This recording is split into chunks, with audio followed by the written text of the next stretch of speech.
Cause we're flying, flying, flying, flying, flying. It's cause we're flying. Hey, what is up, you guys? Welcome to an all-new Linear Reaction video. I'm the Reactor, Robert, and today we are going to be reacting to a little bit of what is up, you guys? Welcome to an all-new Linear Reaction video. I'm the Reactor, Robert. Welcome back to Wrestling Reaction Weekend. Today we are going to be checking out top 10 most racist moments in wrestling, WWE and etc. So I'm guessing it's going to be besides WWE.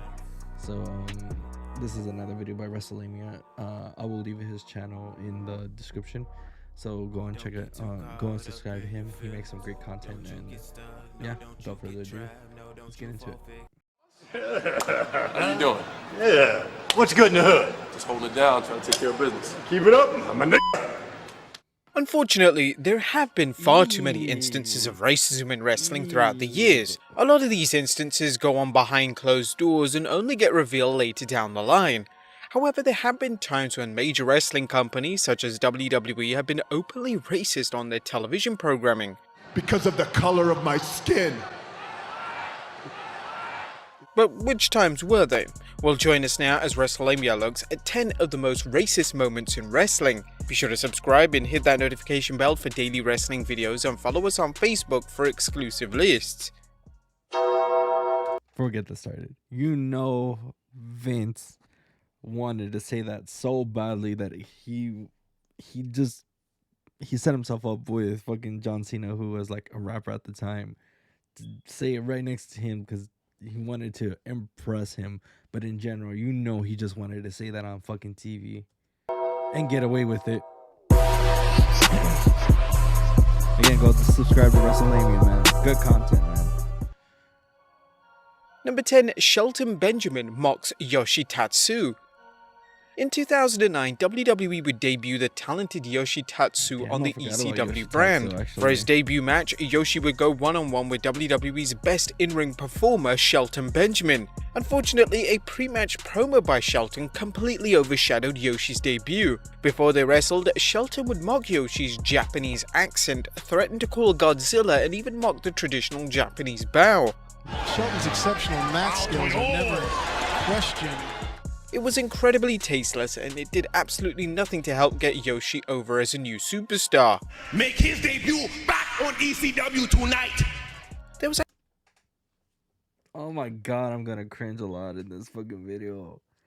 Oh man. If they were trying to build Shelton Benjamin up as a fucking heel and then get the babyface to win and everyone to cheer the babyface, this isn't the way to do it. There's actually quite a bit of backlash online following the segment, and WWE thankfully moved away from Yoshi's first storyline being solely based on his race. Number 9. Jim Neidhart is a KKK member. And without question, one of the most distasteful moments in pro wrestling history occurred at an independent show in 1995. Virgil was set to take on a wrestler known as Thug. When Thug made his way to the ring, it appeared as if himself and his bodyguard were dressed in KKK outfits. The bodyguard then revealed himself to be Jim Neidhart. The Thug and Neidhart then proceeded to lay out Virgil. It was one of the worst moments in pro wrestling history, and we'll never know why anyone thought it was a good idea in the first place. Number 8. JBL goes hunting for illegal immigrants. Or when Brock Lesnar, Goldberg, and Stone Cold Steve Austin were all absent from WWE programming following WrestleMania 20, WWE urgently needed to create new main event level stars, and one of these stars they would look to was Bradshaw. Bradshaw would be repackaged as JBL and begin a feud. JBL was such a fucking great heel. Asshole in real life, but such a fucking great heel. When I was little and I used to watch wrestling, I used to fucking hate JBL. That wrestling god gimmick shit, fucking hated it. Pissed me off. With Eddie Guerrero over the WWE title. An element of JBL's new character was a hatred for seemingly anyone who wanted to enter the US. WWE wanted to emphasize this point of his character so much so that they aired a segment which featured JBL hunting for illegal immigrants on the border between Texas and Mexico. Towards the end of the infamous segment, JBL would confront a family and then proceed to physically kick one of the individuals as the family ran away. Number 7. Rodney. Okay, that's very fucked up in a way, like, you know, just like how it is. There's like segments where things go too far. I could say this. When there was the Brock Lesnar and Eddie Guerrero feud, when Brock came out with the mariachi and started dancing, like, and had the sombrero and everything, that was fucking hilarious. I can admit that was fucking hilarious. Like, one of the funniest things I've seen Brock do ever in WWE. This fucking disgusting, man. Mac's White Boy Challenge.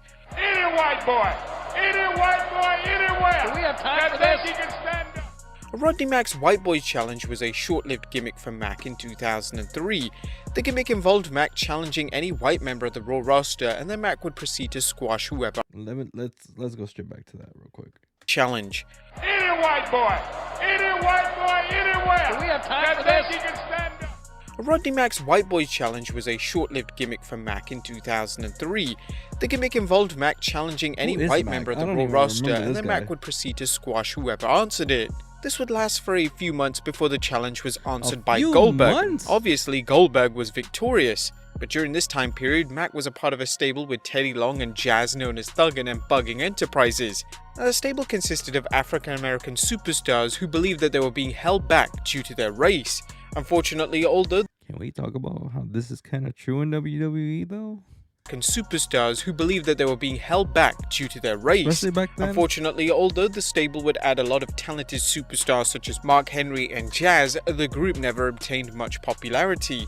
Number 6, Jinder Mahal impersonates Shinsuke. The 2017 push of Jinder Mahal was one of the more controversial pushes in recent memory. Jinder went from a virtual jobber to WWE champion in just a space of a month.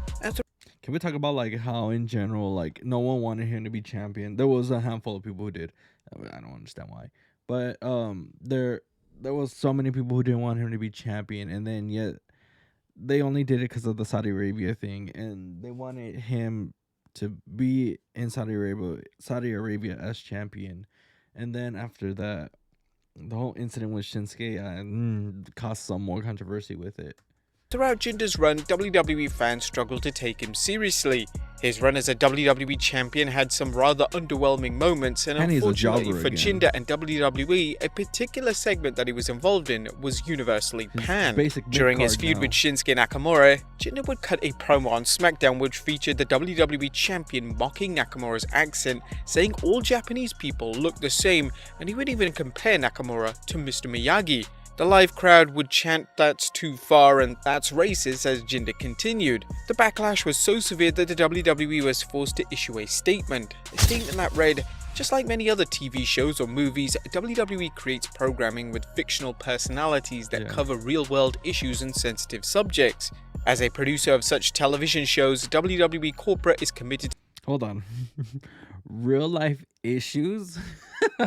What was the issue that needed that to be caused? What was the issue? To embracing and celebrating individuals from all backgrounds as demonstrated by our diversity of our employees, performers, and fans worldwide.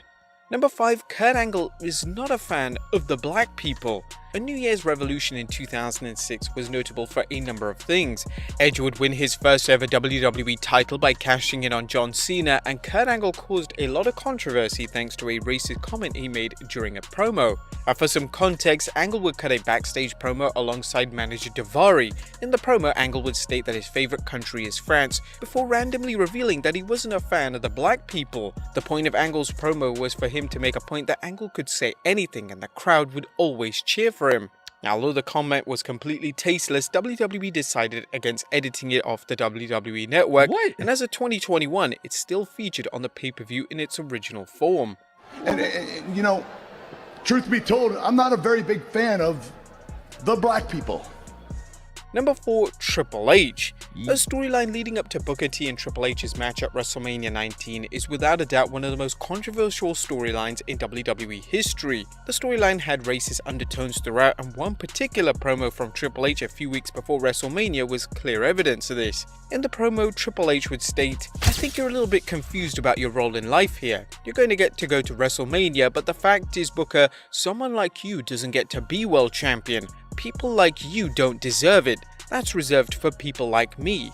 That's where the confusion is. You're not here to be a competitor, you're here to be an entertainer. That's what you do. You entertain people. Hell, you entertain me all the time. Go ahead, do a little dance for me. Go ahead, give me one of those spinneroonies. Entertain me. That's your job. Don't be embarrassed. You're here to make people like me laugh with your nappy hair and your suckers. Well, sadly, it didn't stop there, as the WWE would air segments which featured Triple H throwing money at Booker, telling him to carry his bags, and even Triple H telling Booker to bring him a towel. Although the storyline was controversial, WWE could have made fans forget about the storyline if Booker simply beat Triple H at WrestleMania. Instead, he didn't, and Booker lost clean to Triple H. And to make things worse, the finish of the match involved Triple H hitting a pedigree on Booker and then waiting a whole 30 seconds before going for the pin. Number 3, Vince McMahon. God, no fucking way, man. Wow, man. And this is at the time when, like, wrestlers made their own promos, right? Or was this when Vince was in charge of the scripts? Like, I know that there was a time when people used to be able to freelance their promos. Was this off of fucking Triple H's own making, or was this Vince making the script, or well, the creators, whatever, you know? Jesus Christ, man. McMahon drops the N-word. At the 2005 Survivor Series, Vince McMahon would have a backstage promo with WWE Champion John Cena. To close the promo, the WWE Chairman would refer to Cena as the N-word and just walk off. Keep it up. Vince would then walk past Booker T and Sharmella, and Booker then proceeded to deliver his trademark catchphrase, "He didn't just say that." This without a doubt was one of the most tasteless and backward segments WWE have ever aired, and it just so happens to feature the WWE Chairman himself. According to Bruce Pritchard, it was a different time, and admits that the segment doesn't. A different goddamn time. What kind of stupid shit are you talking about? A different time. If you want to tell me a different time, give me fucking, what was it when slavery was around? Like, give me a time when it was like 1870s and fucking onward from there. Fucking give me that. But any time near the fucking 2000s or the fucking 1990s, fucking hell no, a different time. Fucking bullshit excuse. I get fucking freedom of speech and shit like that. But just because you want to entertain your fucking champion, who was a, again, rapper at the time, and want to be entertaining, or again, on the quote, to try to impress your character and all that shit. But no, you just wanted to fucking say it on TV. Don't say it's a fucking different time, because that's bullshit. Chairman himself. According to Bruce Pritchard, it was a different time, and admits that the segment doesn't hold up. He stated, "I don't think it holds up well." Probably so. Well, I think that there were people whose opinions were asked, and, you know, again, it's just a different time and a different place where you did different things. That who the fuck okayed this? I know Vince was the one who fucking okayed this. Were not, you know, not things that hold up. When I go back and I'm into the Alfred Hitchcock hour now, taping it every single night, you know, you sit there and you watch some of the things of on television of men just basically slapping the shit out of women back and forth as if it was just another day at the office. And it's just time has a way of making things cringeworthy. Yeah, I would have cringed back then, even knowing this. See, the thing with the slapping the women back then or whatever, yeah, sure, that was on TV a lot. Sure, whatever. I don't care. If a woman can hold her own back then, she can hold her own, whatever. But this is a whole different fucking topic. This is straight up saying the fucking N-word right on TV. And I know Vince just wanted to fucking say it on TV. I know he did. You cannot make an excuse for that. Let alone you want to talk about women wrestling.